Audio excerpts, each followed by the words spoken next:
shared with the world.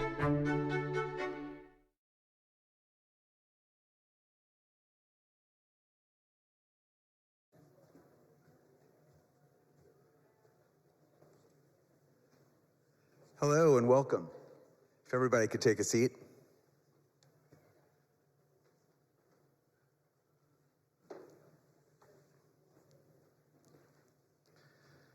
Great. Well, hello and welcome to what I know will be an important evening here at the Westport Public Library. My name is Cliff Serlin. I'm the president of Startup Westport. Before we dive into tonight's content, I want to take a minute to tell you a little bit about Startup Westport. As many of you have heard in the past, we are a group of local business people who have joined town leadership to form a public-private partnership to foster and grow Westport's innovation ecosystem. We are off to a fantastic start with a high level of engagement from over 900 local residents. As tonight shows, continued support, continued momentum, so thank you all. So, at our last event, we announced the formation of Startup Westport's mentorship program. Tonight, I'm very pleased to announce that we have over 70 registered mentors and mentees. Tonight is a special night, as tonight is our first group event, so I extend a hearty welcome to all of our mentees and a salute to all of our mentors. And I'll extend the offer if anybody is interested in becoming a mentor, please go to startupwestport.org and sign up.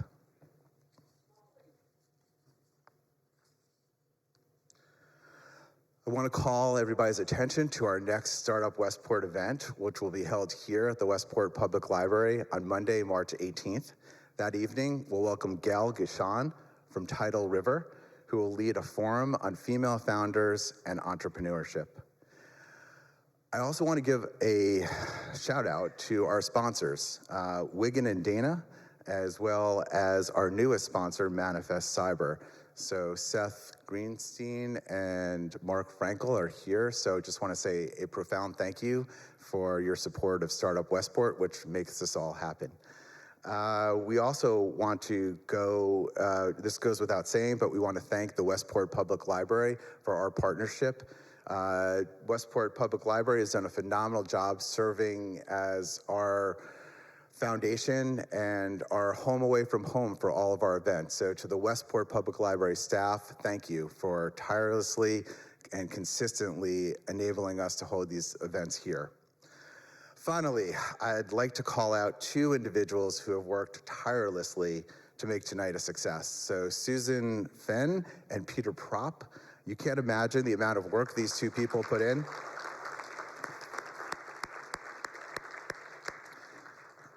Thank you, thank you, thank you.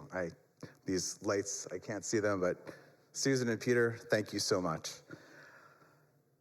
Now, on to tonight's focus and main event. I have the pleasure and honor to introduce tonight's organizer, host, and MC, Jay Norris.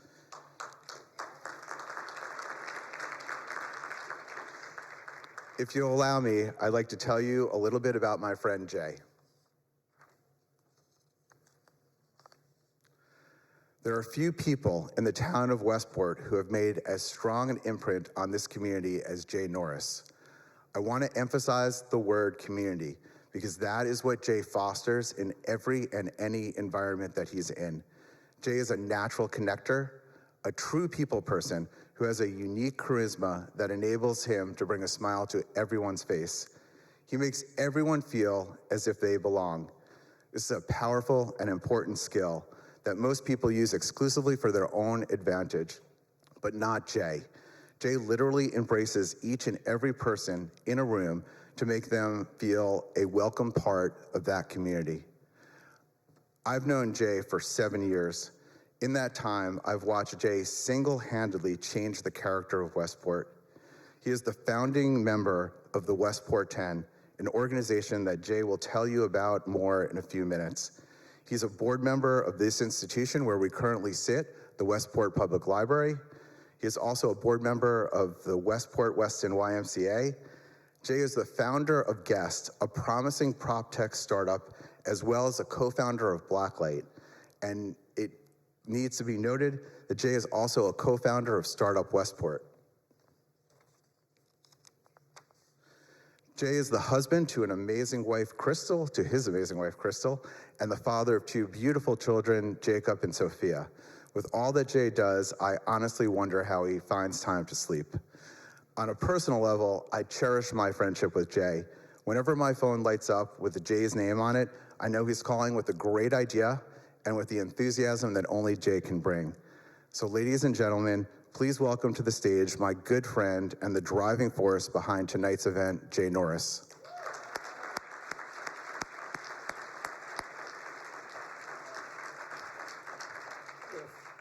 I didn't read your notes.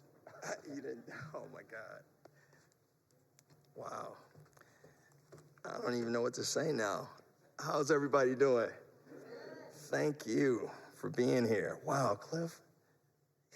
I didn't know you were going to do all that, bro. Okay, so thank you all for being here. Wow, I do know a lot of people in this room. This is excellent. So thank you for being here and attending Startup Westport and Westport 10 first inaugural Diverse Entrepreneurs event at this amazing library. All right, let's give it a, all right, thanks. I want to give a special thanks to the Westport Library and Bill Harmer and his amazing staff here, guys. As you know, I tease everybody, I tease Bill all the time, and I said, Bill, can we change the name of this place to the most innovative library in the country? Because it truly is. And I also want to give a nice shout out to our select woman, Jen Tucker, and Chief Fody. All right. And a big shout out to the entire Startup Westport team. Anybody in the room from Startup Westport? Anybody? Yeah? Okay. All right. Okay, now I have to give a shout out to my Westport 10 crew. Is anybody in here? All right. Okay, there we go. There we go, guys. Okay, and last but not least, I have to give the biggest shout out to my wife, Crystal, and my children, Jacob and Sophia. There they are. All right. They're the reason I'm standing here today, to be honest with you. Whew, barely. Okay. So I wasn't going to talk about this, but I decided I need to at least mention it somewhat. I want us to all take a moment. Can we all agree that this has been an interesting Black History Month here in town, considering the issues of racism, you know, for Black and brown people are dealing with here in town. And, you know, as I was writing this, I was like, should I mention some of this? I was like, I have to. You know, Westport is known, has a reputation of being a liberal and a community that leans in. It hosted Dr. Martin Luther King's, you know, speech here in the 60s, a community that has intentional educating kids in Bridgeport for years, educating Black and brown kids through a program called A Better Chance. Where's Eric? Okay. And by the way, Eric Freeman, he's the new president of ABC. Let's give him. All right. And he's also on the panel tonight, and he's also a founding member of the Westport 10. All right, so I'm really honored to be here. But the behavior in our school systems has been very disappointing. I have to mention this. The other day, I'm not sure everybody's been checking out the news, and we know it, right? The other day, one of our dear neighbors, Richard, his wife Carol, told the Board of Ed that their two daughters were victims of racial slurs, which I have to say is just totally unacceptable for this community. My wife and I have also encountered some tumultuous scenarios with our children here in town. And to be quite honest, I'm sure we've all had some unfavorable interactions from time to time. However, I wasn't going to do this, but I had to do it because I said, in my gut, I feel there's more people that have love here in this town. And there's others that have some hate I just call them, they're not informed, right? They're not informed. So I was thinking about this, and I said, well, one of my favorite lyrics from Martin Luther King's speech, dream speech, is, I have a dream that here in Westport, our children will be judged by the content of their character and not by the color of their skin. And I said it, and I was like, it's simple. It's just simple. If we could all be judged by the content of our character. Simple statement, and I was like, I have to bring that up. So, we know that we're better together and stronger together as a community. So, a month ago, who was here for the Clarence Jones MLK event, right? Was that amazing, right? It was amazing. Craig, awesome job. Now, I spoke to Clarence afterwards, and he mentioned that if Martin was alive today, he would feel that the social components of his dream have largely been met. However, the economic disparity is still present for minorities. This is why we are shining light on the stories of accomplished, diverse entrepreneurs you'll meet today. So, ladies and gentlemen, let's get started with the premiere of a short video on the past, the present, and the future of diverse entrepreneurs here in Fairfield County. All right? This was written and produced by Dale Maudlin. Where's Dale? Dale, where are you? Is he here? I don't see him. Okay. Well, he's also a part of the ABC organization and a member of the Westport 10. All right, so after this video, Craig's gonna come on and present the panelists. But thank you guys for coming, and it was awesome. This is gonna be an awesome evening. Enjoy.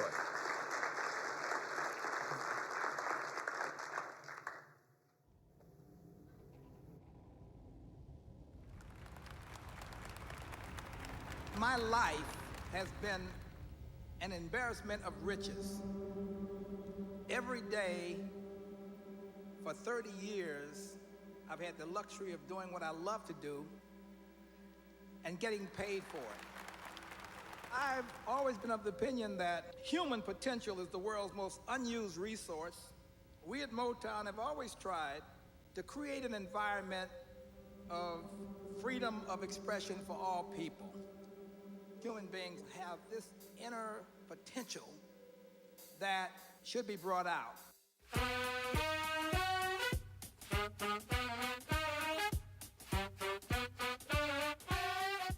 Diverse entrepreneurship is crucial as it fosters innovation and economic growth by bringing unique perspectives and ideas from individuals of varying backgrounds. I always believe that it's really important to create a vision of the future. What do you want something to look like in the world in years to come? This diversity not only promotes inclusion, but also creates opportunities for marginalized groups to participate in the economy, reducing disparities in wealth and opportunity. I'm Oprah Winfrey, and welcome to the very first National Oprah Winfrey Show! Diverse entrepreneurship enhances market responsiveness, leading to products and services that better cater to the needs of a diverse consumer base. Is this gentle enough for my baby? That's why I created The Honest Company. I wanted to make it easy for parents to get safe products that actually work. Ultimately, when all Americans have the chance to participate and succeed in entrepreneurship, it contributes to a more vibrant and equitable society. Madam C.J. Walker had a vision and capitalized on a need to provide a service. She developed and marketed a line of cosmetics and hair care products for Black women. This endeavor made her the first self-made female millionaire in America. Goya Foods is one of the oldest food companies in America. Founded in the early 1930s when Prudencio Ortiz arrived in New York after immigrating from Spain. Ortiz and his wife Carolina set up a shop in Lower Manhattan selling authentic Spanish foods like olive oil, olives, and sardines. Today, Goya generates $1.5 billion in annual sales. Hustle is the one word that best describes Damon John's journey. John began his empire with his clothing brand FUBU, which he started in his parents' basement. He grew it to a worldwide brand worn by artists throughout the 90s. Today, he is a mogul and best known as a shark, investing in new entrepreneurs. The landscape of television in the 21st century has been shaped by Shondaland. Rhimes' unique and compelling storytelling has riveted audiences for the last 20 years, with shows like Grey's Anatomy, Private Practice, Scandal, and How to Get Away with Murder. Rhimes now continues her journey from her Westport home as she joins a successful lineage of diverse entrepreneurs who have worked and built empires in Fairfield County. For over 200 years, Westport's Black entrepreneurs strove for success, even while battling racial bias. Henry Monroe, the town's first Black landowner, built his home at 108 Cross Highway in 1806, becoming a prosperous farmer who left a considerable estate to his 3 children. In 1852, Benjamin Adair, a South Carolina native who was likely born enslaved, was employed by a local financier as a coachman. Adair bought land in the Saugatuck area of town, which he sold at a massive profit to the New York-New Haven Railroad. In 1877, Adair purchased a 9-acre farm which successfully produced and sold chickens, eggs, butter, corn, and potatoes. The entrepreneurial spirit is strong in Fairfield County. Dreams are being fulfilled in all industries, from tech to health products, podcasts, fashion, investments, healthcare, and more. What can we learn from our neighbors and friends that have followed their own paths to success? How do you start laying the road for your own journey? How do we support each other as a community? Diverse entrepreneurs have always thrived in Fairfield County. Innovative products and ideas continue to come from our corner of the state. Who will be the next to break through on the national or global stage?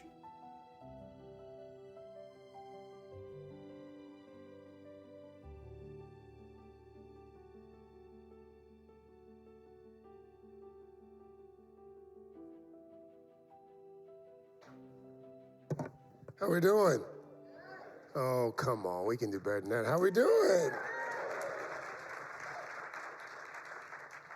Craig Melvin, I bring you greetings from NBC News and the Today Show. And as a result of that, we're not going to keep you long. I have to be up very early.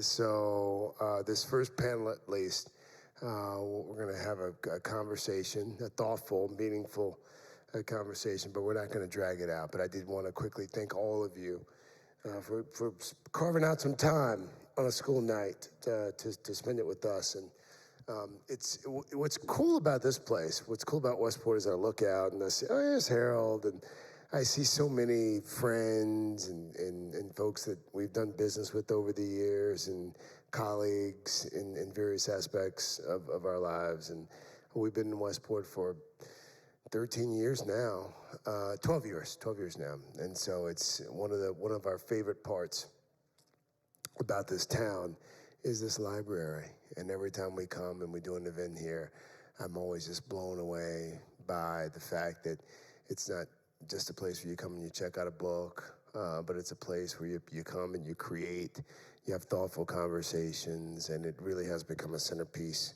of our community. So I used to complain about the taxes. I still complain about the taxes. But now, with the library at least, I'm like, oh, well, maybe it's worth it. And with that, I want to introduce just a few folks, all of whom you just saw in this video. And we're going to have a conversation about entrepreneurship in this day and age in our community, the challenges that it's presented over the years, but also the exciting opportunities as well. And to start, where's Wesly? Wesly, I want to bring Wesly up. Come on up, Wes. Wesly Arbuthnott, who is the best dressed of the panelists here. And the rest of them are going to be really pissed off now. A restaurant owner and operator. Thank you so much. Have a seat. Have a sit down. So Wesly is here. Eric Freeman also here. Runs Grandview now. Started with Citigroup. In my notes, it said that Eric runs an operation where he makes money in his sleep. And Eric was like, that's not true. That's not true. Ilka Gregory also with us. Ilka, thank you so much, Ilka. HBAR Foundation. And Adam Moore. There he is, Adam.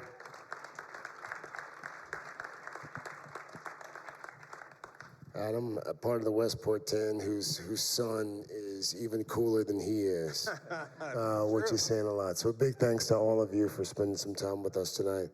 And hey, Wesley, since you're sitting closest to me, and since you're wearing that beautiful sport. Oh, wait. Oh. Craig.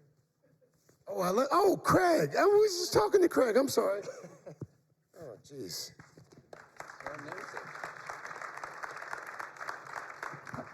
Craig, we have the same name. Come on. My name's Craig Livingston. And Craig, we're going to talk about real estate as well. Craig spends a lot of time in New York. Craig, I apologize. Thank you so much. We good? Maybe I should start with my namesake then. Should I? All good.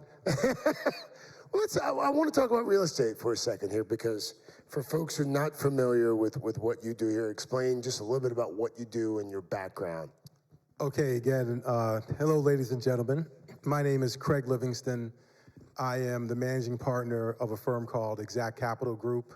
We are a vertically integrated real estate concern. We own, develop, and build for our own account. The majority of what we do are comprised of public-private partnerships, where we work with local municipalities to create some types of affordable housing. We have a portfolio rooted in New York City of about 62 multifamily buildings, but we've expanded throughout the nation, and we're pretty well-versed in operating 6 different states. And the unique characteristic is that we look to create housing that is affordable to what we call the workforce. So if you have a school teacher who's married to an Uber driver, they can afford where we live. That's our target customer, our target tenant. These are good workforce housing folks who are gainfully employed, but they can't afford to pay $4,000 or $5,000 a month for rent like a lot of folks in Manhattan or LA or Miami would do. That's it. Diverse entrepreneur in the commercial real estate sector in New York City. I would imagine there have been a few challenges over the years. What have those challenges been? How have you worked to overcome them? New York City is a tough market. Primarily, it's a high-cost market to operate in. The regulatory environment is tough. The political environment is even tougher. And the good part of it, though, is the demand for affordable housing is almost insatiable. As an anecdote, we have a building we were marketing recently, and we took 100 affordable units to market. We received over 45,000 applications for 100 units. Wow. That is how acute the problem is. And it's not just a New York City problem or East Coast problem. This is a national problem. Today, there is a 7 million unit housing deficit in this country at that workforce housing level. So just to size it, 7 million units of housing equates to about $4 trillion of economic activity. So although it is a problem, we recognize it as a huge opportunity to drive economic activity, to do it in a diverse way where we're involving more people who look like me and the folks on this stage in this business. And we're solving what is probably the most critical issue for families, because housing security is financial security. Let's go from, Craig, thank you. Let's go from housing to one of my favorite topics, food, Wesley. Give us a little bit of your backstory, your connection to the town here as well. All right. I don't have any connection with Westport, actually, but I plan on meeting, great leaders and gentlemen and women in the city. That's why I teed you up. I have a restaurant. It's called 29 Markle Court. It's in Bridgeport, Connecticut. It's the first fine black dining restaurant in the city. Black ran, black finance. It's my first restaurant as well. Never been in the industry, so I decided to get into it with my partner, Damon, who's not here today. One thing I must say about owning a restaurant is not easy, but it does bring a lot of connects. Also, I love seeing the joy on people's face when they leave from the wonderful food that they eat and the great craft cocktails that we make. What else can I say? One of the things that I did run into starting this business was finance. We run into banks, they say they have the money, it's new business, then they tell you gotta be in business for 2-3 years. Well, I'm trying to start a business now, so I don't have 2-3 years of history. So I had to break my piggy bank and start the business myself. I'm also a licensed contractor, so one of the things that did help was I built and designed the place myself. So I saved quite a bit of money by doing that. And my fiance, she handles the accounting part. And smart man. Yeah, you know, just don't put the money in my hand. Yeah, that's my journey in the restaurant business. How's business going today? Business is great. We just won back in December, best newcomer restaurant in the state. So, thank you. First year in business, so it was definitely a wonderful experience. Ever since then, it's been growing. We've been getting a lot of press. One thing I must say that we are 100% organic in so many ways. We spent $0 on marketing. Everything's been word of mouth, and it all comes from everybody's belly. So they got something to talk about. So, I mean, just social media and word of mouth been pushing us. And today we've been in DC magazines. I think we covered every magazine in Westport, Fairfield County, Hartford County, New Haven County, you know, all the counties. Sure. So now it's time to expand. Not yet. Not yet. There's some areas I still want to master in the restaurant business before I expand to a different location. Thank you for being here. Ilka, let me come to you. Let's talk a little bit about the H-Bar Foundation and blockchain specifically as well for folks who aren't familiar with the concept and what it is that you do. Right. So essentially, I think I'm probably one representing the most nascent and early asset class here on this panel. And I appreciate that maybe not a lot of people know about blockchain technology. The H-Bar Foundation provides grants to builders who they want to build on their protocol, which is Hedera. And the reason is just really to gain traction and adoption, and when you actually mint the tokens, then you would then receive valuation and increases the H-Bar cash, which is the actual token. As it relates to, I think what we're talking about, blockchain was originally created in 2008, right? So it's still in its very, very early nascent days. It's evolved very quickly. The technology has come a long way. With that being said, I think there's a lot of headwinds, specifically from a regulatory environment, specifically from just a lot of naysayers, because it has been somewhat riddled with fraudulent activity.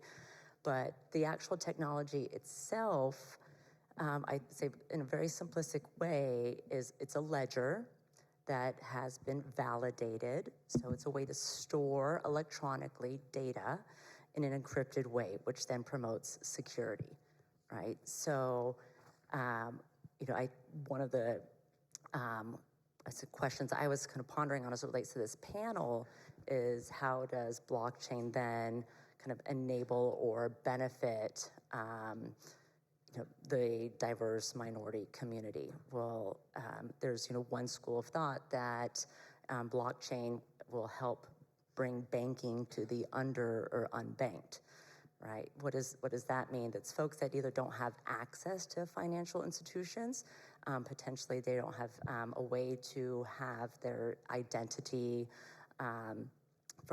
validated from a KYC, which is know your client perspective. So that blockchain enables that validation. It enables a secure way to transact. It provides access to investments. And I'll give, tokenization is one way where just historically for real world assets, what they call it, you potentially could be or needed to be a accredited investor for certain investments. The threshold is an individual that has $200,000 in annual salary or $300,000 as a household. With blockchain and tokenization, I'll use an example like NFTs, which are non-fungible tokens, that eliminates that strict requirement or that hurdle, right? And I'll give one example. There's an NFT created by she might be 13 now, I think when it was created, she might have been 12-year-old African-American girl, right? So I think we have like three things kind of going for African-American, female, and 12 years old, right? Let's just kind of get all, just recently sold for $4 million. So it's a way to also create wealth. So it's financial inclusion, it's entrepreneurship. There's a lot of opportunity, but I just want to reiterate that it's in its such infant stages that it's, I think, a space that folks should definitely pay attention to. But it's also a very volatile asset class as well, as most people have experienced.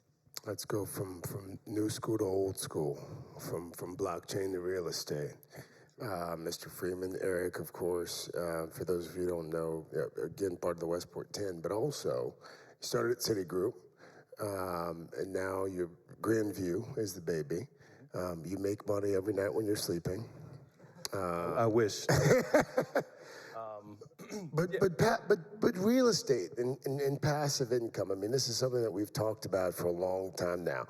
Since you've been involved in your days at Citigroup, how has it evolved? How has it changed? And what's Grandview doing now? So thank you, and good evening, everyone.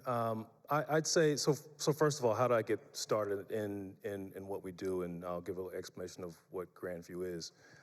So I moved to Westport about 10 years ago. I worked at a company that was right down the road called Greenfield Partners. It's an investment manager, an allocator in the space, and we partner with companies like Craig's, honestly, and provide capital. So people like Craig have great ideas and they want to put deals together, and they may have a portion of the equity that is required, and they come to a group like us to bring the lion's share of the equity. So we'll do structured deals, 90-10, 70-30, where we'll bring the lion's share of the equity. We'll help with the financing. We'll help with structuring and understanding all the different requirements that may go into development or acquiring any number of things. So started there about 10 years ago.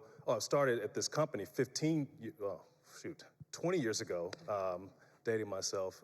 And about 5 years ago, my partners and I spun out and started Grandview. And we are focused primarily in industrial and housing. So the two spaces that we try to make alpha in. We are very research-based, so we are looking at trends and understanding what's going on, and trying to see around the corner to figure out where we need to be next and what we need to be doing. What size building should we be building? Where should we be looking? Let's look at shipping and containers and storage, or let's understand some of the housing needs and the deficit of units in certain markets, and figuring out where we want to be and what types of things we want to do. So it can be challenging. There is, making money in your sleep. There's a lot of work that goes into finding the right partners, making sure you're structuring things the right way, and not making mistakes.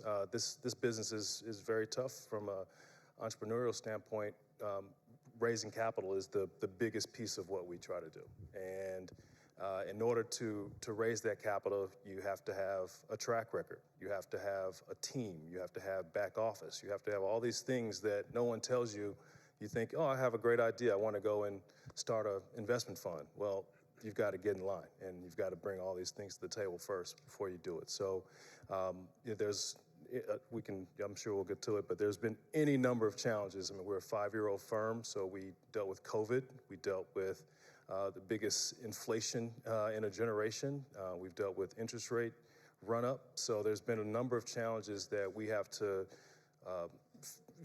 when things happen, we deal with it and we understand it, and then we try to pivot and make decisions off of that. So, How large is the group now? Our current firm is 5 years old. 5 years old. Okay. I saved Adam for the end because I thoroughly enjoy him. Not that I don't enjoy everyone on the panel, but I've known Adam perhaps a little longer than most, and he's the CEO and co-founder at Wheelhouse, and I'm not going to do it justice, but I know that it is technically described as a wellness and personal development group. For folks who aren't familiar with it, what is it? How did you get into it, and what do you guys do now? Hey, everybody. Thank you. Wheelhouse is a venture that my wife and I started 5 years ago. My wife is our executive medical director. We are diverse in the greatest sense. We have a black owner and a woman owner.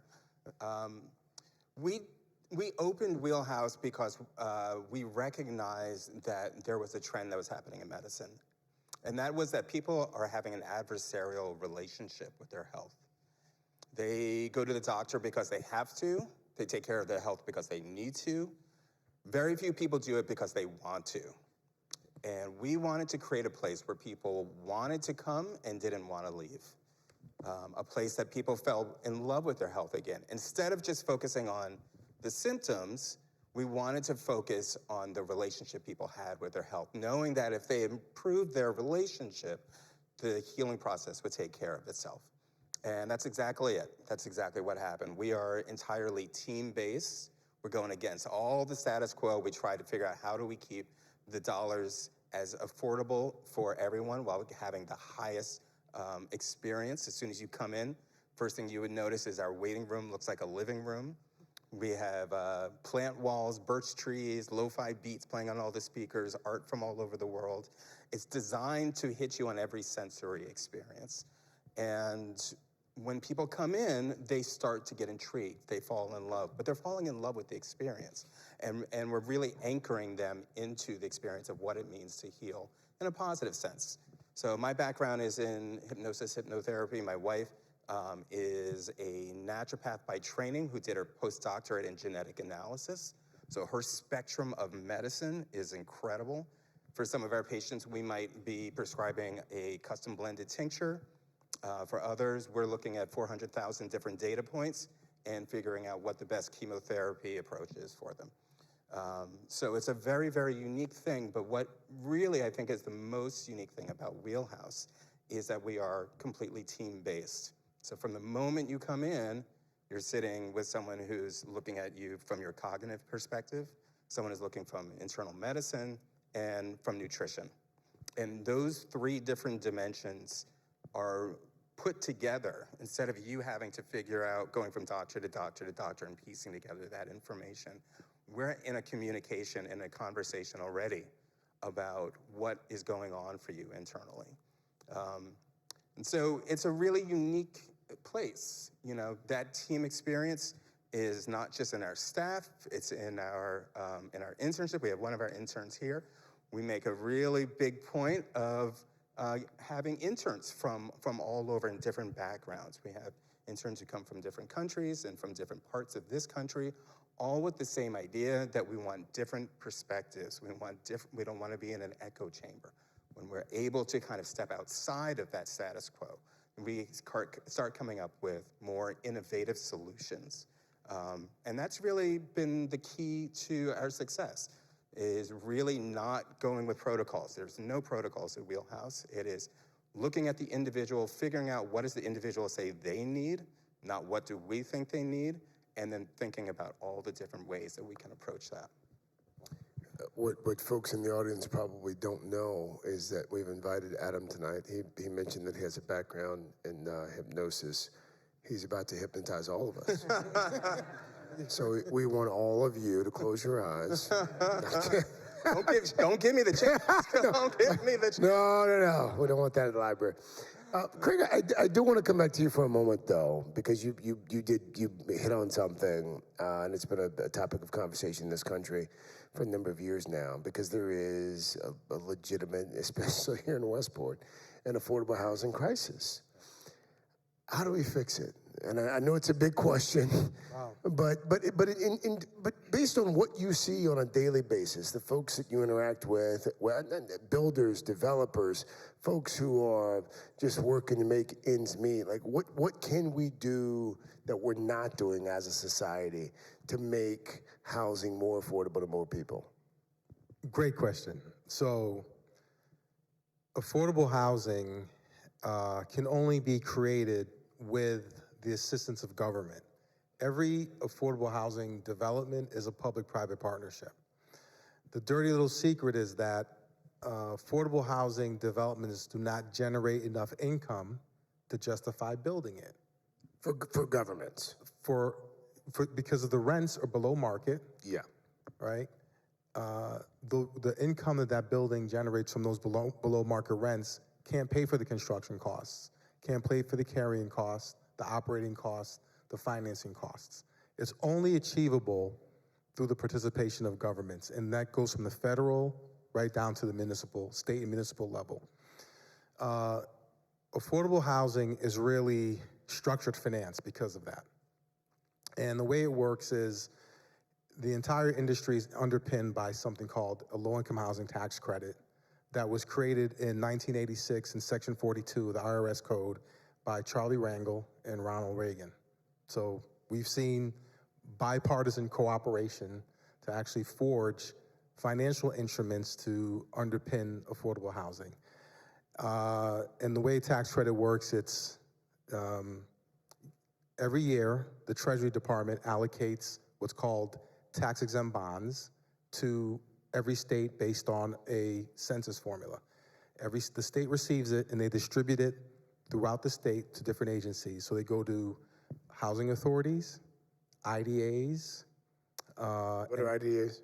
It's an industrial development authority. So like they build bridges, schools, tunnels, and then they go to HFAs, housing financing agencies, okay? Those agencies have certain housing plans and they determine how those credits are allocated. So someone like me in New York City or in Atlanta would propose a project and go to an HFA and say, I want to build 200 units of housing on the Beltline in Atlanta. And if it's within the guidelines of the program that agency has set, they'll support the project. They give me a tax credit. So listen to this. They give me a tax credit for free. I sell that tax credit to an investor. Take Goldman Sachs, okay? So I'll say, here's a tax credit for 89 cents. With that 89, they pay me 89 cents, they receive a tax credit. It gives them $1 for dollar reduction in their tax liability. So there's a huge incentive amongst institutional investors for this because they actually make money on paying their taxes, if you could imagine that. And, but it's great because it's a financial instrument that we can then leverage with additional debt and other subsidies that sometimes come from those municipalities that allow us to put those assets into production. The problem we have, Craig, is that government is both the solution and the problem because— in most cases. Yes. They've created a beautiful rubric that is intended to do some good, but it gets bogged down because we don't have complete alignment with the programming of those dollars. And so like one source will say, hey, you gotta go this way. Another source will say you gotta go that way. The approval time frame, the amount of regulation that has occurred over time, all these things add cost and time is money. And so in my estimation, if we really wanna attack affordable housing, we need to have new legislation that can streamline the allocation of the resources, the financial resources that we need, and get it into the hands of people like me quickly to reduce the red tape. And I think there has to be a lot of education amongst elected officials as well, because oftentimes when you ask the previous question about some of the headwinds, and I spoke about the political and regulatory environment. Oftentimes, you will have folks who are in government who pass legislation about housing, and they don't understand any of what I just said. And that legislation is, although well-intended, it's harmful and it's hurtful to the production. So I think if we could have more alignment from the federal to the municipal level, not only with how those dollars are allocated, but also the regulatory environment and the political environment, it would aid a lot. Can I add to that? Yeah, please. He perfectly said. I mean, he's absolutely right. I think in addition to that, we just have a supply-demand problem. And the laws from a zoning standpoint in many municipalities don't allow for you to create the density that's needed. And so, and I talk to my boys over here all the time about supply and demand. What happens when we have a lot of supply, the prices will come down. And we're not creating enough housing stock, and we don't do affordable housing, but we do market-based housing, and we call it little a affordable because we want to create as much as we can and provide to the biggest swath of people who can afford it. And in many markets like LA, for example, they created things like the mansion tax, which is, in theory, the right thing to do to create money so that you can have units that are more affordable. But what it does is it disincentivizes developers to come in to add stock to your markets. And so there's a lot of push and pull between well-meaning politicians in the regulatory environment and not talking with developers about what works and what doesn't so that you can incentivize development. They just flashed me the sign. Apparently there's another panel after this one. So thank you. Thank you all. And we're going to, we do have time for a couple of questions. Oh, good. We have questions. And real short questions. And if you can step up to the mic with your questions so we can capture it on the recording and on the streaming. That's great. Yeah. That's also very well lit over there as well. It's very nice. If you have questions, please make your way to the microphone. And as folks do make their way to the microphone, I did want to just pose one more. We were talking about blockchain just a few moments ago, and I think, and we'll come to your question in just a few seconds here. A lot of folks find the concept intimidating, overwhelming even. What would you say to folks who are trying to understand just the concept in general of blockchain? I fell backwards into this space, okay? And I was in it and have been in it for a hot minute. So I will preface that my comments are not coming from an expert. I've been in traditional finance for the majority of my career, asset management, big bank, wealth management, family office. With that, always kind of with a lens of wanting to allocate dollars to minority-owned, mostly funds, but knowing that because those fund managers typically allocate dollars to minority founders, right? I recently was tapped to start the family office for one of the most prolific investors in digital assets. And when I got tapped, I was very honest and said, I know nothing about crypto and digital assets. My husband, who's in the audience, has opened up, I'm sure, a Coinbase account many, many years ago. We keep our finances separate, and I remember thinking, good luck with your funny money. And so it's very ironic that I'm sitting up here speaking about blockchain, but I will say it's because, and I just want to reiterate how nascent it is. I've been in it for about a year and a half, 2 years now, and all of a sudden I'm an expert. It is daunting to just, I think, how technical it can be if you go down the rabbit hole. I think you really need to separate the blockchain technology with cryptocurrency, right? So the technology itself is actually enabling a lot of efficiencies. You know, my lens comes primarily now with the HBAR Foundation with large banks and asset management firms, right? So it's speed of transaction, not needing an intermediary, having the data actually secure and encrypted, which I think is very, very important.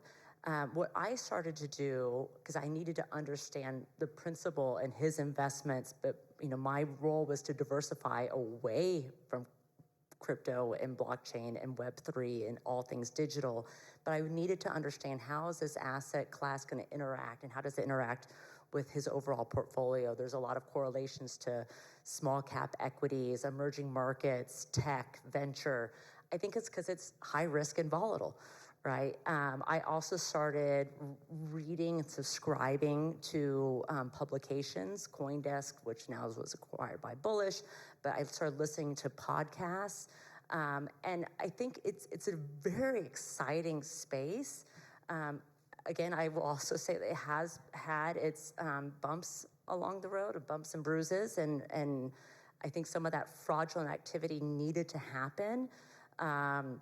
But one of the best ways to learn is to invest, because it's when your personal money is at stake and it's going up and down and up and down. You want to know what's driving that up and down and up and down. Let the church say amen. I think we have a question. Hi, thank you all, first of all, for being here and for sharing with us. I have a question about Wheelhouse. I love your approach. I think it's so smart and so needed. And I was wondering how the holistic perspective takes social determinants of health into account when you're working with patients. Can you rephrase that? How do you guys take social determinants of health into your approach? Well, when we are looking at the patient, we're really thinking about who are they as the individual. So there's a tendency to try and break everything down into its little buckets and its pockets and put everyone into their pigeonhole. But ultimately what happens is that when someone comes in, we ask them, what is it that you're really wanting to get out of this experience, right? They might come in, I was explaining this to Ilka backstage, they might come in with back pain, they might come in with a stomach ache, and they're coming in not really for that symptom, but they're coming in because that symptom is keeping them from doing something that they want to do, what we call the touchy-feely.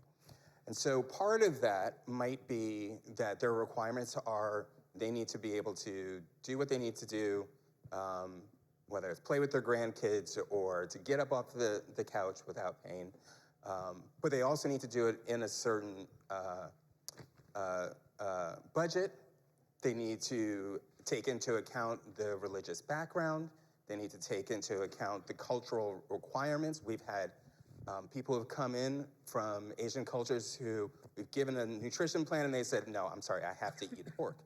It's the Lunar New Year, and so what we're really looking at is saying, okay, we're going to take into account everything that you're saying is important. It's not just the one individual thing. So whoever you are, wherever you're coming from, we're trying to really answer that as the healing point, and then getting rid of the symptom is secondary. Right. Thank you. Adam, thank you. Ilka, thank you. Craig, thank you. And again, my apologies on forgetting my namesake at the very beginning. Shame, shame, shame. And Wesly and Eric, thank you. Thank you all. Thank you for being a part of this panel. And to be clear, we're going to have another panel. They're going to stick around after the program. If you have additional questions or comments, if you walk up to them and you ask them a question, make sure you have at least $5 or $10. And no, I'm joking. Not for this guy. While he sleeps. He's like, I'm not getting out of bed for $10. But thank you all. So this is halftime, I gather, to a certain extent. So thank you all. Thank you.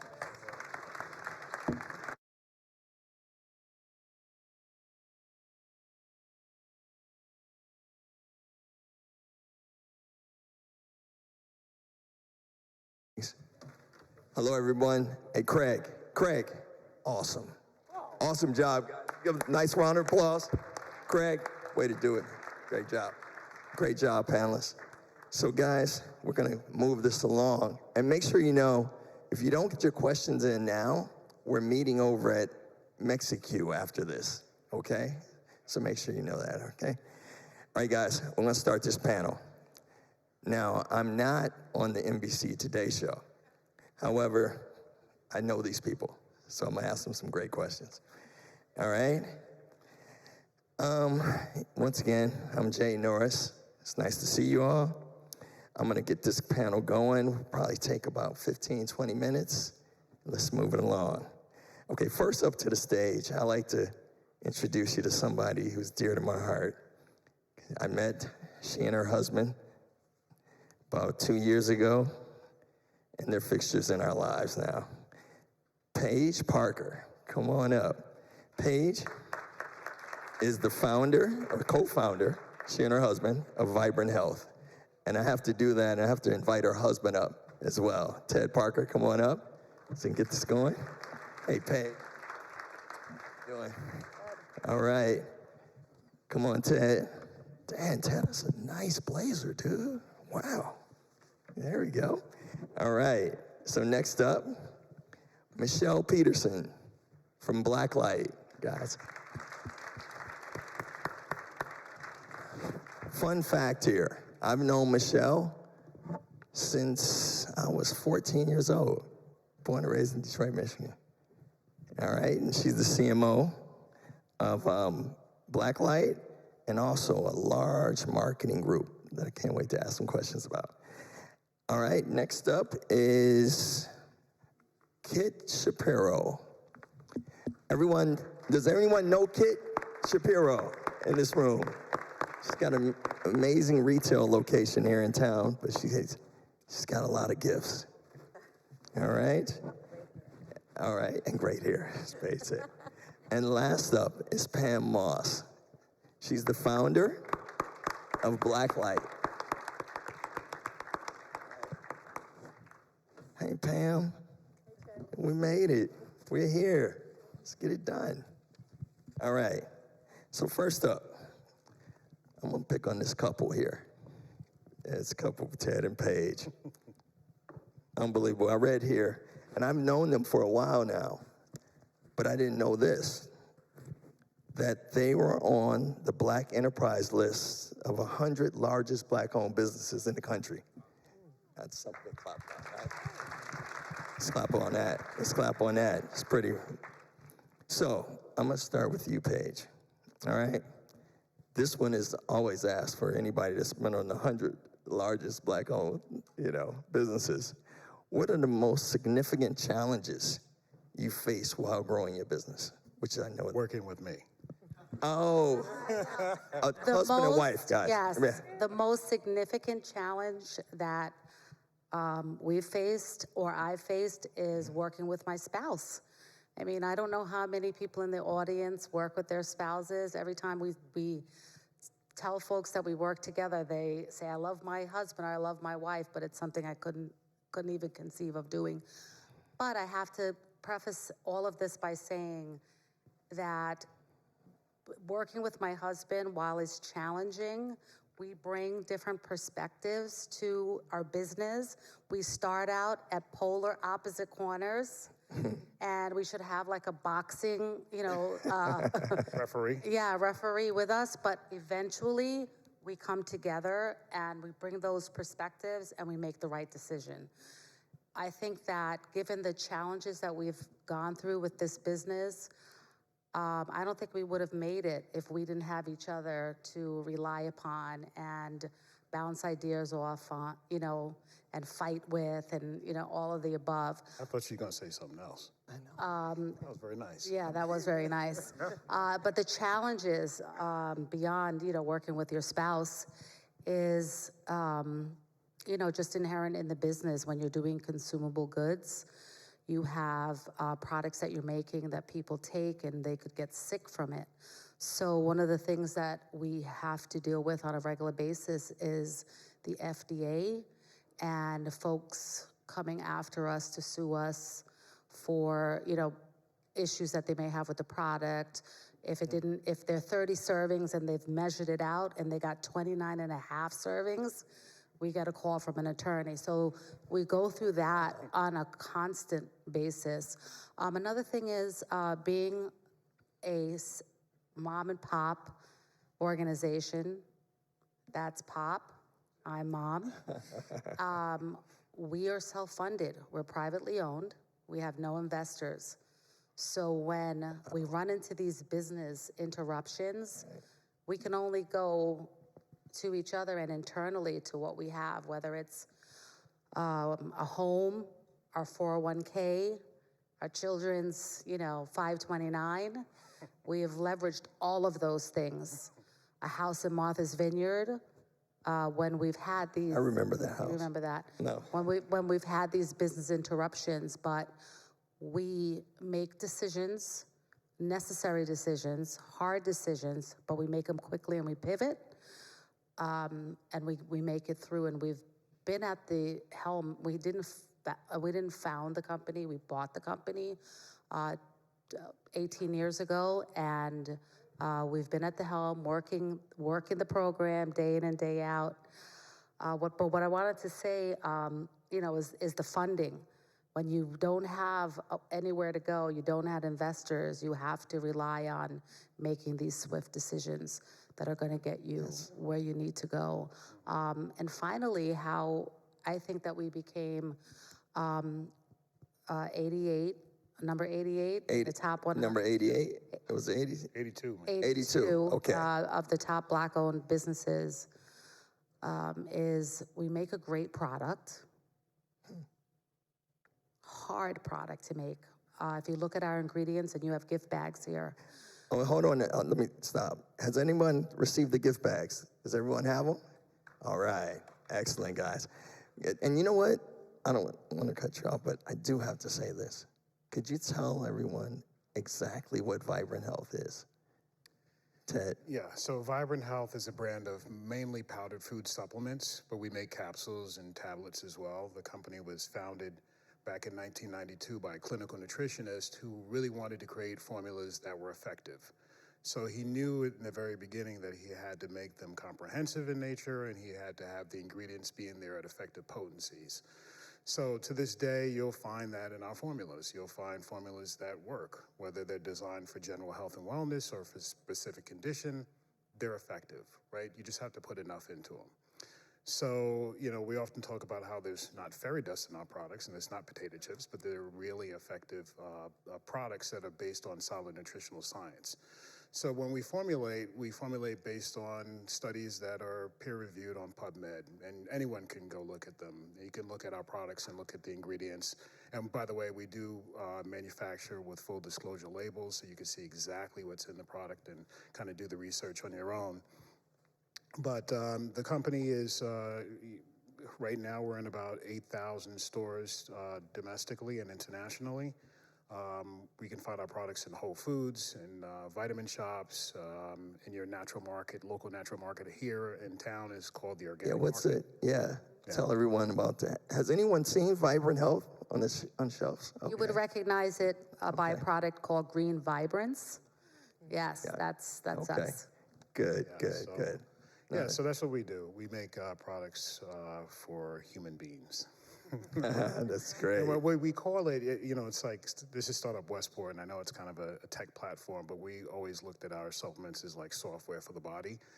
So if you look at the formulas, they do evolve as our understanding of the science evolves. So you'll see a version number on each product. And every time there's a new version that's based on our understanding has changed. We've learned something, so we update it. Software for the body. Yeah. I know. Let's take that down, guys. Software for the body. Let's make a note of that, right? Thanks, Ted. Thanks, Paige. That's great. Now I'm going to go to Kitt Shapiro. Now, I didn't know Kitt, but what I do know is she has an amazing Instagram. Check her out. It's really strong. And is that what I'm going to be known for? My Instagram? No, you got to. It's not on just Instagram. a start. It didn't happen. I know, right? Right. Just a start. But who here is familiar with Kitt? Okay. Everybody knows Kitt. My husband did not raise his hand. No, exactly. Well, when I found out, and who knows her mother is Eartha Kitt. Okay. It's pretty strong. Here local. Yeah, just that alone. Their mother's Eartha Kitt. And so I read that. I was like, wow, this is so interesting. Then I was like, she has a shop right here in town, retail shop. You hear that, Michele? Michelle's like, well, she's got a shop in town. Right. And so anyway, I was very intrigued, and I'm really happy you joined this panel. But I have a question for you. I know your mother was a huge influence on you, right? But what is it that you can tell us about your mother that gave you the influence from the diversity and inclusion perspective and fashion and lifestyle, where they meet? Well, I think they very much speak to each other, because with the diversity you have and uniqueness, and my mother was, of course, incredibly unique. Her voice alone was very unique. I have been told many times I do not have a voice like my mother, but that's okay. First of all, I mean, if you look at my mother and you look at myself, I mean, you can definitely see there's slight difference in the shade of our skin. And so being raised by a woman who didn't understand why you treat people differently because of the color of their skin, I was taught to learn about other people, other societies, other religions, other beliefs, to understand the importance of acceptance and acknowledging that everybody has a place and a purpose and a reason to be here. Whether we want to be friends with them or not is really irrelevant. It's just about respecting each other's ability and purpose and existence on this planet. And so when you look at fashion, which is a form of expression, and how important that is, when that's really what we see from many. We see their hair, we see what they're wearing. And my mother always encouraged me to be whatever I wanted to put together. She would often say when I was a little girl, she said, I don't know, she puts the weirdest combinations of things together, but somehow it makes it work. But it's really just about because I was taught to accept who I was just the way that I looked, even though I was different from the way my mother looked. And that taught me to just be able to be comfortable in my skin, even when other people would say that I couldn't possibly be my mother's biological child because there's no way that she could have given birth to a child who looks like me. So, it's like you look at those opinions and those comments and you realize, wow, you're going to deny my existence just because I don't look like you think I should look. And that goes with the way people dress as well, and the importance of being able to feel comfortable in what we wear and how we show ourselves to the outside. So my mother had a lot to do with all of this. All of this. All of this. Did you guys hear that? All of it. Right? All of it. That's excellent. Excellent answer. Okay, I'm going to come back to you guys. Pam Moss. Pam, could you tell this audience about Blacklight? What is Blacklight? Blacklight is the world's first search engine for Black-owned businesses. It's a software platform that is created by going out and getting publicly available information about Black-owned businesses, cleaning up the data, standardizing it, and making it easily accessible to people through their browser. So you don't have to change your behavior. If you want to search for everyday stuff, dog food, office supplies, restaurants, you search like you normally would, and the Black-owned business results pop to the top of your browser window. Awesome, awesome. So I like to say Blacklight is like the Google for Black-owned businesses. All right? Now I'm going to ask Michele a quick question. Michele, you're the CMO of Blacklight. Tell me, what did you think of when you got the call from Alton and the team from Detroit about Blacklight? What were your first thoughts when you heard about it? So my first thought was the simplicity of the whole concept, and what I know from working in marketing and marketing technology for over 30 years, since I was an infant. 30 years. Hold on. When you started at 5? Yes, yes. Some of the most profound and most successful ideas are very, very simple. And so when I thought about the fact that, I live in Detroit. There is a huge market of Black-owned businesses in Detroit. And just being able to easily get to the different places or businesses that I needed to, patronize with just a click was very, very profound and very, very interesting and exciting to me. Not to mention that I would be working with my high school classmates on a venture like this. So that was secondary, but just the simplicity of it all and how profound it could be in impacting not only me being able to spend my dollars in the way that I would like to spend it, but also supporting Black-owned businesses in my area. Great answer. We love it. We love it. We love it. Okay, so Paige. Ooh, this one's good. This one's good, Paige. It's kind of easy though. Is it? It's easy. Ready? Let's do it. So what's one of the challenges you have faced as a female in the natural products industry? The main challenge that I faced is being the only woman at the table. So, and in fact, when people come to talk to you at your business, they defer to Ted. They defer to the man because they assume that the man is the one in charge. So when we purchased Vibrant Health, Ted had already been working there for a number of years, I think maybe 2 or 3 years. And when I started working with him closely every day, I wasn't seen or heard by the employees because who am I? I show up, and he'd been there for so many years. And I had to really develop a relationship with them. I had to be authentic. I had to bring my game, and I had to know what I was talking about. And from that, they began to respect me and rely on my opinion more than usual, right? But even when I had my store and folks would come into the store, they would ask, "Can I speak to the owner?" And I'm like, I am the owner.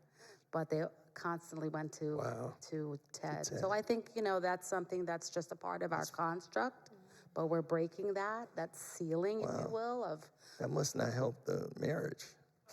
What do you think? Well. Is there, Ted doing this again? No, I mean, in the beginning, I noticed it too, and it wasn't fair, to be honest. And, Paige, I can sense her frustration, and I was frustrated about it too, but I knew it would just be a matter of time because my wife doesn't stand for that kind of stuff. I didn't think so.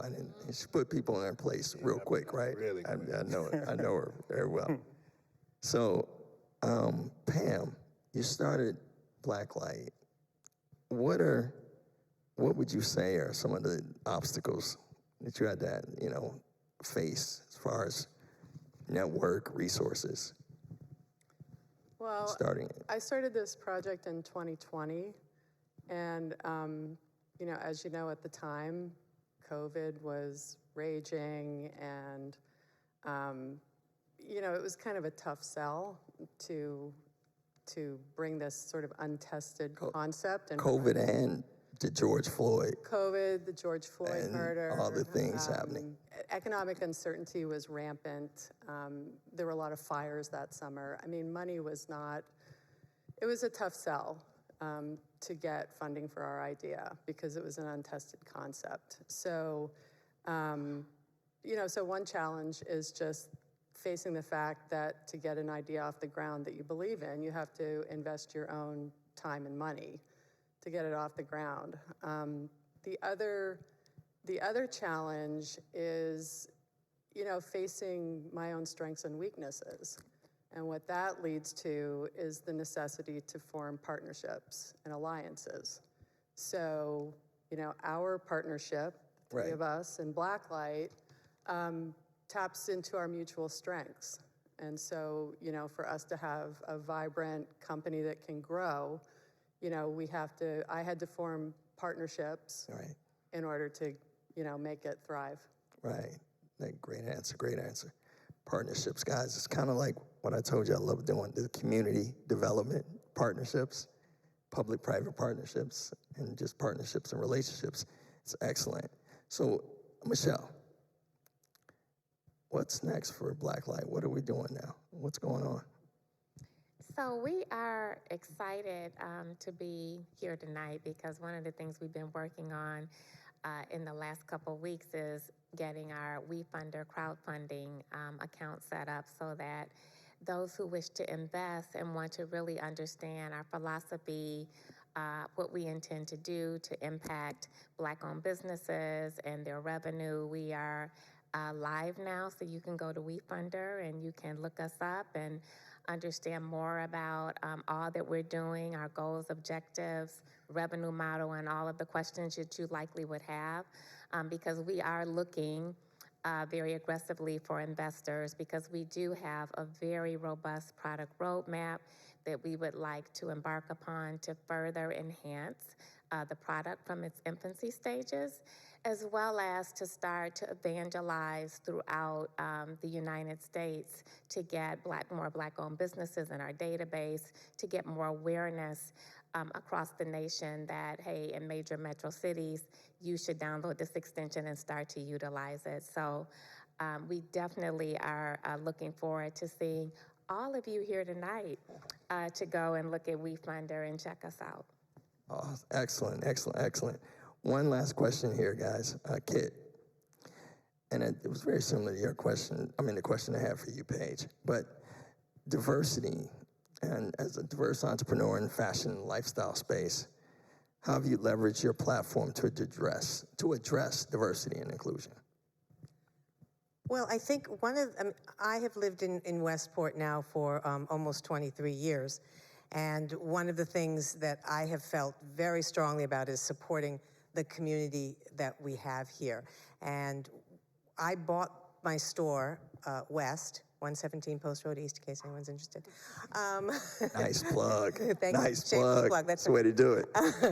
I bought the store from a woman who was going to close it because she was going to move, and it was really important to me that these small businesses survive, because as a member of the community, I know that so many of our local businesses are also community members, and that we work really hard. We know who you are. We know the customer. We can relate. We understand what your kids are going through. We understand the school calendar. We know so many things about the neighborhood. And so to be a part of that and to continue that and to patronize that, I knew how important that was to me, and that's why it was so important for me 5 years ago to buy the store. Since then, we've survived COVID, which was very challenging, yet it really proved to me the importance of the human connection and how really important community is. And that people would come in and they would say, during COVID, I just needed to talk to someone I wasn't related to. And they would just want to talk. And maybe we had put a smile on their face, and that left them feeling a certain way. And I think that's what is the importance of community. And when you are, I'm a woman-owned business. All women work for me, with me. And I just know that many of the other businesses in this town are also female-owned and female-run. And we don't really give enough credit to that, because most of these women are mothers and have kids in school and are trying to juggle everything, as well as the husbands that are working in the businesses too, and the fathers.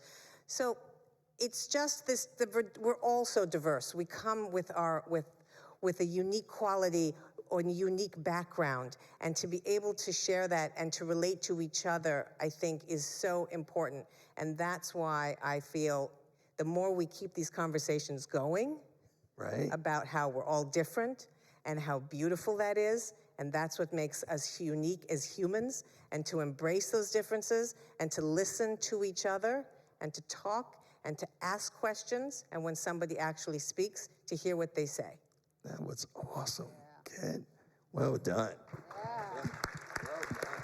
Well done. Well done. It we're gonna wrap and ask for a couple questions, but quickly, guys, who's here has heard of 06880? Anybody in there? Yes. I have to say something real quick. I want to give a special shout out to Dan Wu. Well, Dan, raise your hand. All right? Dan has been a beacon and in this town of light, in my opinion, and I look forward to seeing that every day, because you never know what's going to be. But I'm just honored that you're here, Dan, so thanks for coming. All right? All right, let's do it. Questions? Oh, Mr. Moore. Now I get to be on the other side. Mr. Moore, Of this what do you have for us? First, I just want to say I love the idea of Black Light, and I can't wait for Wheelhouse to be on Black Light. You know, I think when we hear terms of something that is inclusive to a particular group, an all-women's company, something that's a black search engine, we assume it is attracting and for that group. But I'm curious to know, to the representatives who are on the table, why is Black Light important to those who are not Black? Michele, you want to take it? You want me to take it? Or ladies first. You want to get it? Go ahead. So one of the things that I believe is very important is that, we talked about community on this panel, and we're all part of a very diverse community. So I think it really is time, and I think we're moving in the direction where we're breaking down these silos of, okay, only Black people should support Black-owned businesses.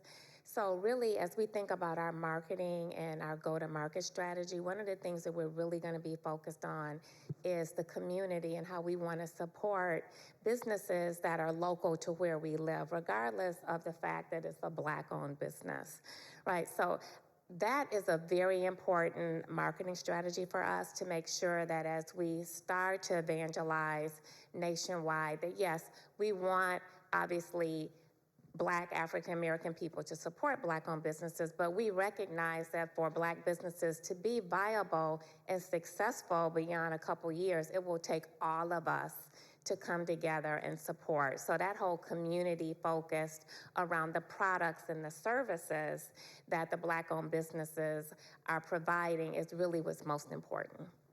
Great answer. And I'll add to that. When I met Pam, guys, I'm going to tell you a quick story.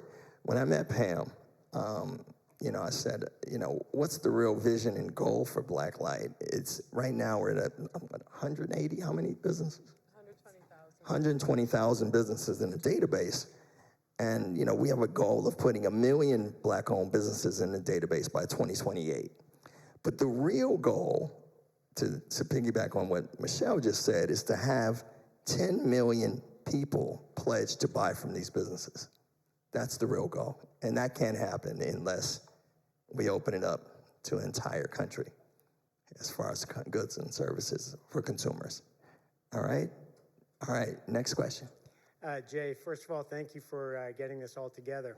A common theme of your questions and a line of questioning was challenges and obstacles that people face, whether it's diversity, the business side, the combination of everything.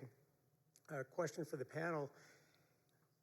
If you flash back and think about a challenge or an obstacle that you cursed up and down and hated, and now when you look back, are there any of those that you say, thank God I had that challenge because it helped me get to where I am today? Ted, you got that one? You got it? All of them. No, I mean, I really mean that because, every single challenge makes your organization stronger. And it's an education that you go through. And, Paige and I often talk about the disruptions that we face in our business, and it happens some big ones. I mean, they're constantly there, but there are pretty significant ones like every 2 to 3 years, right? And every time one of them happens, we not only pivot, but we alter the way we go to market. We alter the way we manage our business. So it's actually a good thing for business, and it actually is the business. Like, that's what the business is. It's handling these challenges. So, great, excellent. Challenges, entrepreneurs. I know them well. Next Hi, question. hello. My name is Camrock. I just want to say thank you for having me here. I am part of the Entrepreneur Club here at Bridgeport University. Wow. I am the owner of. Thank you. I am Glad the to owner. have you. Thank you. I am the owner of my own podcast, Rockin' with Cam, and my question to you guys, the owners of Blacklight, how easy is it for any other businesses out there to be a part of Blacklight? And also, what can we do, or what do you think Blacklight is planning to do to get more kids to be aware of these opportunities? Because here I am very thankful for the Bridgeport of University to give me this chance to be here. And sometimes I think like not a lot of kids have these chances that I have, and I'm very grateful for. So what do you guys think that we could do as a community to help bring the message out? Okay, I'm gonna have Michele touch that one, but I'm really thankful you're here, buddy. And Peter, it worked. You got Bridgeport University. That's awesome. No, we applaud you being here. And Michele, awareness. What do you think? So, it is so important, and thank you for being here. It is so important. I want to touch on your last question actually first around making young people aware of what we're doing and bringing them into the fold. Because one of the things that's very important to us is the giving back, right? Giving back to the community and starting perhaps a foundation where we start to do outreach into the various communities, colleges and universities, and starting to put together programs or supporting students like yourself to bring you into the fold, to learn more about how you can be a successful entrepreneur, perhaps partnering you with some sort of internship with one of the businesses that we are partnered with as part of the Blacklight opportunity. So that is very, very important to us because we recognize that we want to continue to give back and to grow and to help that next generation of entrepreneurs to be uplifted, to be successful and be able to be in a mentorship type program with a business owner that perhaps is doing the thing that they want to do first. And then I think, Pam, you probably should touch on that first question that he asked. Yeah, in terms of getting your business into our platform, currently you can go to joinblacklight.com and scroll down, and there's a button that will lead you to a form that will allow you to submit your information to us. Currently, it's a manual addition to the platform. We're working on a workflow to automate the process. But currently, just go to joinblacklight.com and scroll down to the button for business owners to register. Great, great, great. I said we got two more maybe, and then we're going to wrap it up. Okay. Oh, good. I'm glad. Hi, everyone. My name is Zena King. I am the co-founder of a company called Big Hire and the founder of another called The Next Mile. My question for the panel is around funding. I'd love to hear quickly what were the quantitative and qualitative indicators that made you determine how to fund your company. So I know for Blacklight, you had one model, Vibrant Health, another model. Just curious, because I think for diverse founders and specifically for Black founders, that funding question is so tricky to navigate, and it's one that we're trying to navigate with Big Hire. So I would love to hear from you. Great question, great question. Any of you guys want to? Take it. Yeah, go ahead. So when we had the opportunity to buy Vibrant Health, we literally mortgaged everything. So we had between us 2 homes. We applied for an SBA loan. Thankfully, we had our parents who helped finance some of it. And we went to, did I say the SBA? Yeah, you said the SBA. So we applied to the SBA for a $2 million loan to buy the business. We received a list of 185 conditions that had to be resolved. Wow. And I think that anybody that receives these, a list of who's this, what is the Social Security? It's like when you're buying a home, but 185 could be daunting. And I think for the regular person, and I don't mean that disrespectfully, but you'll walk away from that because you'll be overwhelmed. But Ted and I were so passionate about this company, the opportunity. We're entrepreneurs. I'm Jamaican, so I'm a natural entrepreneur. How many jobs? I know. And we just literally, everything, the SBA put a lien on everything. We got a gift from our family members.